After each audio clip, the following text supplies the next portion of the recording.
Kita semua tentu sepakat bahwa dalam setiap proses pembangunan, baik skala kecil maupun besar, baik dalam ruang lingkup individu, perusahaan, apalagi negara, elemen yang tidak bisa dinegosiasikan adalah ketersediaan dana.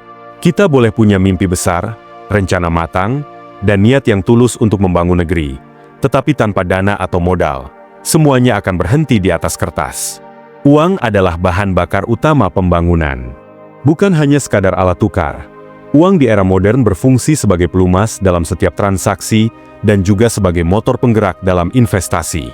Uang bukan segalanya, tapi hampir segala hal dalam kehidupan bernegara hari ini bergantung pada uang.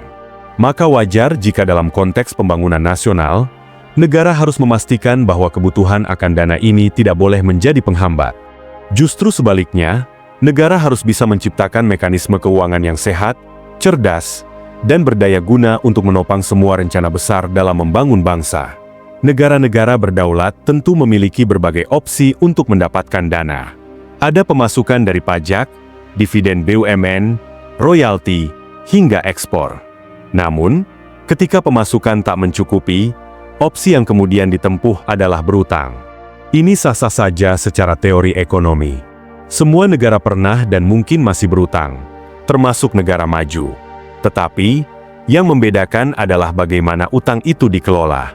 Utang negara, jika memang harus dilakukan, harus ditempatkan sebagai alat yang strategis, bukan jebakan yang menjebloskan. Artinya, setiap rupiah yang dipinjam harus digunakan untuk sesuatu yang produktif. Sesuatu yang menghasilkan, bukan untuk konsumsi jangka pendek atau proyek-proyek yang bersifat pencitraan. Kita harus memastikan bahwa utang yang diambil hari ini bisa membiayai kegiatan yang hasilnya cukup untuk membayar bunga dan pokok utang itu sendiri. Lebih bagus lagi jika memberi surplus. Ambil contoh, jika negara meminjam dana untuk membangun jalan tol, maka jalan tol tersebut bukan hanya harus dilihat dari beton dan aspalnya saja. Jalan tol harus dilihat sebagai ekosistem ekonomi. Dia harus bisa mendorong pertumbuhan daerah-daerah yang terhubung olehnya. Lalu lintas logistik harus menjadi lebih cepat dan murah. Distribusi hasil bumi dari desa ke kota harus menjadi lebih efisien. Aktivitas ekonomi warga sekitar harus menggeliat. Disinilah letak nilai tambah dari infrastruktur. Jalan tol harus menjadi katalis pertumbuhan. Maka, jika dibangun dengan pinjaman, jalan tol tersebut harus bisa mengembalikan pinjaman itu secara bertahap, baik dari tarif penggunaannya maupun dari dampak ekonomi yang dihasilkannya. Itulah esensi dari utang produktif. Namun, bagaimana jika kenyataannya tidak seperti itu? Mari kita bayangkan skenario buruk yang tidak asing. Sebuah negara meminjam uang ratusan triliun rupiah, membangun jalan tol yang megah, tetapi ternyata jalan tol itu sepi pengguna. Ekonominya tidak tumbuh, bahkan melambat. Target pertumbuhan 7% meleset, malah menjadi 5%. Biaya pembangunan tidak tertutupi. Perusahaan konstruksi mengalami kerugian. Vendor-vendor kecil tidak dibayar. Rakyat yang seharusnya mendapat manfaat malah menanggung derita. Lebih miris lagi, proyek ini dikerjakan oleh perusahaan-perusahaan plat merah yang kemudian kolaps. Mereka menjerit minta disuntik dana talangan lagi dari APBN. Sementara kementerian yang bertanggung jawab malah sibuk mengatur narasi pembenaran. Ini bukan hanya kelalaian. Ini adalah blunder besar. Bahkan kita bisa menyebutnya sebagai bentuk pengkhianatan terhadap akal sehat dan masa depan bangsa. Yang lebih menyakitkan adalah, ketika semua ini terjadi, rakyatlah yang harus menanggung bebannya. Baik mereka yang dulu mendukung rezim, maupun yang menjadi oposisi, semua terkena dampaknya.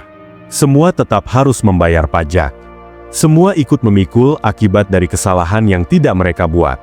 Anak-anak kita, cucu kita, bahkan cicit kita kelak akan menanggung beban dari utang hari ini. Lalu kita mau apa? Diam saja? Kita tentu bisa marah, bisa kesal, bisa mencaci. Tapi apakah itu menyelesaikan masalah? Tidak. Bahkan itu hanya membuat energi kita terkuras untuk sesuatu yang tidak produktif. Karena itu, langkah terbaik adalah memaafkan, tetapi tidak melupakan. Kita ampuni mereka yang telah salah langkah. Tetapi kita juga harus berkomitmen untuk tidak mengulangi kesalahan yang sama. Kita harus bangkit, mengambil pelajaran dari masa lalu, dan menyusun strategi baru untuk masa depan yang lebih sehat secara ekonomi. Salah satu upaya konkret yang sangat mendesak adalah mengurangi beban APBN yang selama ini tersedot hanya untuk membayar bunga utang. Bayangkan, setiap tahun negara ini harus mengeluarkan hingga 700 triliun hanya untuk membayar bunga utang, bukan pokoknya. Ini seperti kita terus-menerus membayar cicilan minimum kartu kredit, tanpa pernah menyentuh pokoknya. Uang rakyat terbakar sia-sia. Padahal dana sebesar itu bisa digunakan untuk membangun sekolah, rumah sakit, pertanian, hingga membiayai riset dan inovasi. Kita bisa belajar dari Rusia, bagaimana mereka melunasi utang luar negerinya dengan memanfaatkan kekuatan sektor energi seperti Rosneft, NEV, dan Gazprom. Kita di Indonesia pun memiliki sumber daya yang tidak kalah besar. PLN, Pertamina, Perkebunan Sawit, Agrinas, Mind ID, semuanya adalah BUMN strategis yang jika dikelola dengan benar dan berani, bisa menjadi tulang punggung pelunasan utang nasional. Maka muncullah ide membentuk satuan tugas khusus, semacam task force pelunasan utang nasional. Ini adalah ide yang revolusioner. Tidak populer di kalangan elit, tapi sangat masuk akal secara strategi negara. Untuk memperjuangkan ide ini, saya tidak hanya berwacana, tapi juga melakukan kajian yang mendalam. Saya banyak membaca, berdiskusi, dan meminta pandangan dari para ahli ekonomi yang benar-benar memahami seluk-beluk kebijakan moneter dan fiskal. Salah satu tokoh yang menjadi referensi penting adalah Pak Burhanuddin Abdullah, mantan Gubernur Bank Indonesia, seorang ekonom senior yang pernah mencatat sejarah penting. Melunasi utang Indonesia kepada IMF dan Bank Dunia, sesuatu yang hingga kini sulit dipercaya bisa dilakukan, dan belum pernah diulangi oleh siapapun setelahnya. Bahkan oleh Menteri Keuangan sekarang, yang tampaknya bukan hanya tidak bisa, tapi juga tidak diperbolehkan melakukan hal serupa. Langkah Pak Burhanuddin pada saat itu mengejutkan dunia. IMF panik, karena biaya operasional mereka yang mencapai $900 juta per tahun sebagian besar ditopang oleh bunga utang negara-negara berkembang seperti Indonesia. Ketika Indonesia melunasi utangnya, pendapatan IMF langsung anjlok hampir 50%. Mereka kehilangan setengah pemasukan hanya dari satu negara. Bahkan sempat dibahas bahwa kalau Indonesia dan Turki melunasi utangnya bersamaan, IMF bisa kolaps karena dua negara ini adalah dua dari debitur terbesar saat itu. Sayangnya, Turki tidak ikut. Dan setelah itu, tekanan terhadap Pak Burhanuddin muncul dari berbagai arah. Dia difitnah, disingkirkan, bahkan dipenjara. Inilah harga yang harus dibayar oleh mereka yang berani melawan sistem global yang ingin negara-negara berkembang tetap menjadi pengutang selamanya. Sejak saat itu, Indonesia kembali terjebak dalam siklus utang, dengan tokoh-tokoh neoliberal ditempatkan pada posisi strategis untuk memastikan bahwa negara ini tidak pernah betul-betul lepas dari skema kredit global. Lalu, apakah ide membentuk Satgas Pelunasan Utang akan disetujui oleh sang menteri? Tentu tidak. Karena sistem saat ini tidak menginginkan Indonesia mandiri.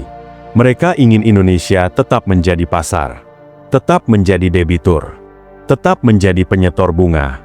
Tetapi apakah penolakan itu harus menghentikan perjuangan kita? Tidak. Justru disinilah ujian kita. Kita tetap harus menyampaikan solusi ini kepada publik, kepada bangsa yang kita cintai. Kita perlu menyadarkan rakyat, membangun kesadaran kolektif, dan menyiapkan langkah nyata. Karena Indonesia adalah milik kita semua, bukan milik para elit pengutang yang hanya memikirkan masa jabatan mereka. Saya membuka ruang diskusi, menerima saran dan dukungan dari para sedulur, sahabat, dan seluruh anak bangsa yang ingin Indonesia merdeka secara finansial. Kita boleh berbeda pilihan politik, berbeda latar belakang, berbeda ormas dan golongan, tapi kita punya tanah air yang sama. Dan negeri ini butuh kita semua untuk bangkit, sadar, dan bergerak.